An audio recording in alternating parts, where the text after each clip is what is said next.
मुलीमध्ये किंवा स्त्रियांमध्ये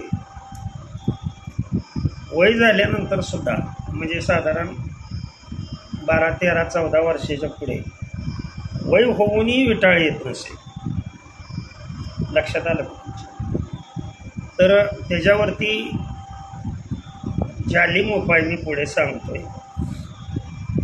1 महिना जर हा उपाय केला तर तुम्हाला कुठल्याही प्रकारच्या गर्भाशयाविषयीच्या कोणत्याही अडचणी कधीच येणार नाही.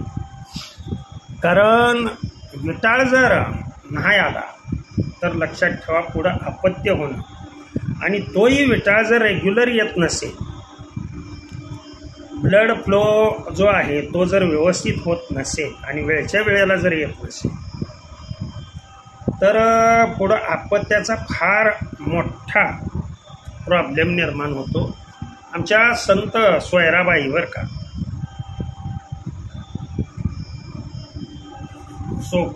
संत चोकोबांची पत्नी एका अभंगामध्ये त्यांच्या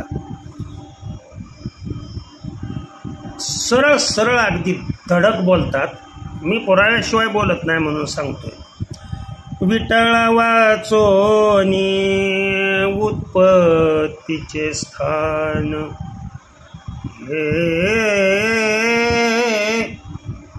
विटाळा वाचोनी उत्पत्तीचे स्थान, कोणी देह निर्माण नाही जगी, कोणी देही निर्माण नाही जगी, देहीचा विठ्ठल देहीच जन्मला, देहीचा विठ्ठल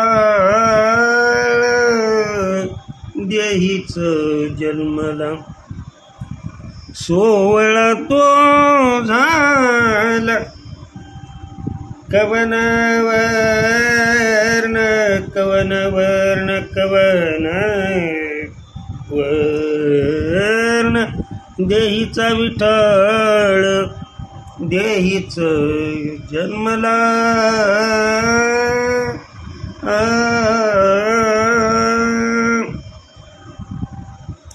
विटाळ विटाळ विटाळ आमच्या संप्रदायातील सुद्धा लोक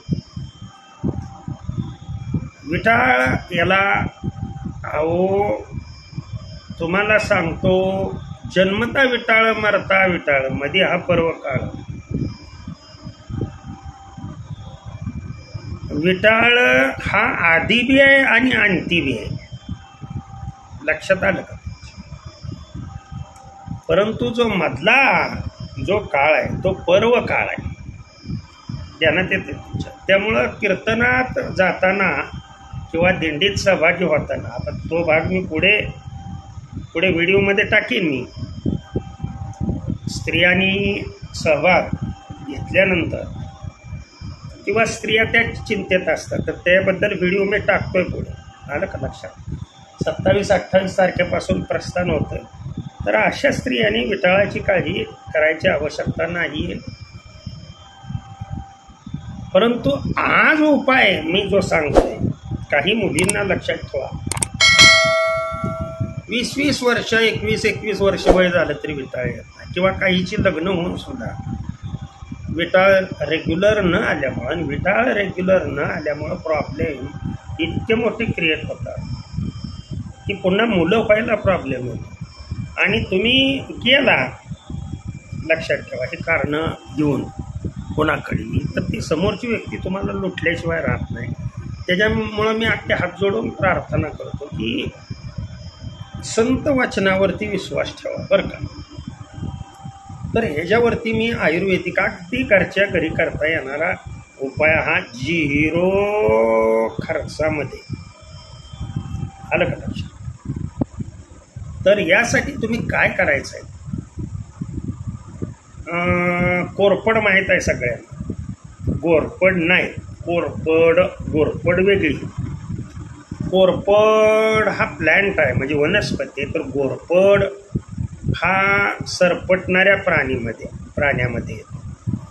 साधं सोपं तुम्हाला जर कळत नसेल कोरपड तर ॲलोव्हेरा ज्याला म्हणतो, तर ॲलोव्हेराचा आतला गर आहे, हा गर 5 ग्रॅम, जास्तीत जास्त 10 ग्रॅम. लक्षात ठेवा, 10 ग्रॅम गर काढायचा आणि त्याचा अर्धा किंवा पाऊण कप किंवा 1 कप रस तयार करायचा आणि त्या रसामध्ये फक्त 10 ग्रॅम साखर टाकायची आणि तो 15 दिवस फक्त 15 दिवस,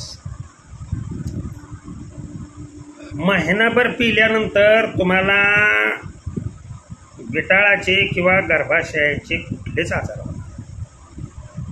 अगदी माझ्या पांडुरंगाची शपथ घेऊन सांगतो. तुम्हाला जर समजा ही ॲलोव्हेरा अशा पद्धतीनं ती कोरपड आणि ॲलोव्हेरा कुठं हुडकत जायची, अहो ही कुंडीत सुद्धा तुम्ही घरी लावू शकता. ध्यानात आलं का? हा झिरोफायटिक प्लॅन्ट आहे. ह्याला पाण्याची थोडं पाणी असले एकतर प्लॅन्ट हा मरत नाही लवकर. ध्यानात आलं, तुम्ही 4-4 महिने जरी पाणी नाही दिलं तर हा प्लॅन्ट मरत नाही. त्याच्यामुळं कुंडीमध्ये, घरातील कुंडीमध्येच ॲलोव्हेराचा प्लॅन्ट जर तुम्ही ठेवला आणि त्याचा थोडा थोडा दररोज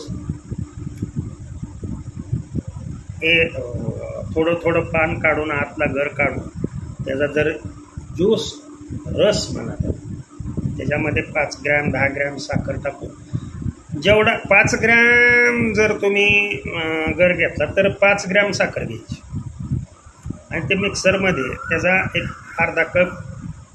अर्ध्या कपापासून सुरुवात करा. हळूहळू तुम्हाला ते पहिल्यांदा नको वाटेल. जर हे बी नको असेल तर मेडिकलमध्ये लक्षात ठेवा, ॲलोव्हेरा काय पिण्यासाठी बरं का, ते ॲलोव्हेरा जेल डोक्याला लावण्यासाठी वगैरे नाही किंवा तोंडाला फेस वॉश वगैरे. ॲलोव्हेराचा रस, शुद्ध ॲलोव्हेराचा रस हा बॉटलमध्ये मिळतो. तो ॲलोव्हेराचा रस आणि अर्धा पाऊण कप रस आणि 5-10 ग्रॅम साखर ही जर तुम्ही महिनाभर व्यवस्थितरित्या घेतली तर तुम्हाला सांगतो तुमचं सर्व गर्भाशय काय सिस्ट असतील सगळं काय हे हळूहळू नाहीस म्हणजे निघून जाते ते दोष आणि तुमचा विटाळ पूर्ववृत्त होतो. तर विटाळच कारण आहे. विटाळ जर रेग्युलर येत नसेल तर अपत्य कसे होणार?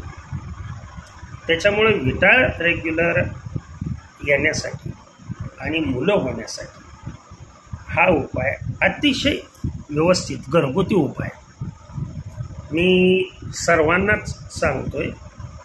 सोपा उपाय सर्वांनी करावा अशी अपेक्षा. हे सर्व जे काय ज्ञान देतोय तो देतोय, ध्यानात आलं. त्याच्यामुळं त्याची सेवा त्याच्याच चरणी अर्पण करतो आणि सेवेला पूर्णविराम देतो. रामकृष्ण हरी, विठ्ठल केशव.